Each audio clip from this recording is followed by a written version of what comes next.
Danny, I want to share with you a very interesting experience. I got a call from Vancouver that there was an automobile dealership for sale, and I was invited to come up with a direct mail piece to sell the dealership. One of the problems we encountered was to find the right mailing list, and fortunately I knew somebody in the industry that was able to provide me with a mailing list of the principal dealer owners in Western Canada. The problem with that list was, how do I produce a mailing that's going to reach these very wealthy automobile dealers in Western Canada? So I resorted to a tactic that many mothers of brides do, and that is I used the wedding invitation approach. And what I created was a hand-addressed invitation with a gold-plated invitation and a reply envelope with a live stamp on it. The response was amazing, and one of the reasons is because this envelope got by the screen. In other words, it got into the hands of the dealer principal.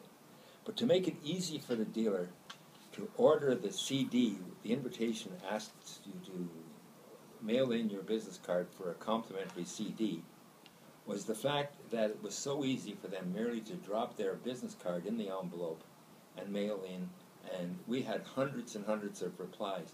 But probably the most outstanding feature was that every one of these dealers, when followed up, wanted to talk about the dealer opportunity. And this was amazing. It ended up selling the dealership for $2 million, and it was a result of a mailing that included a postage paid, not a postage paid envelope. They had to pay the postage on the return envelope. But the envelope that went out was hand addressed with a live stamp.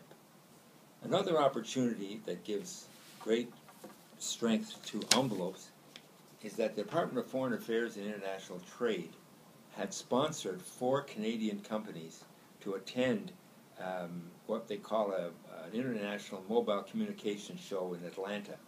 We were asked to send a mailing piece to all of the delegates attending this conference. We had very, very little time, and we knew very little about the companies that were going to be exhibiting. So we designed this envelope cartoon with a bus with the 4 exhibitors on their way to Atlanta, and we mailed that to every delegate. The problem is, we didn't put anything in the envelope. We sent a blank envelope, and every one of the delegates to this conference visited the booth and said what was supposed to be in the envelope.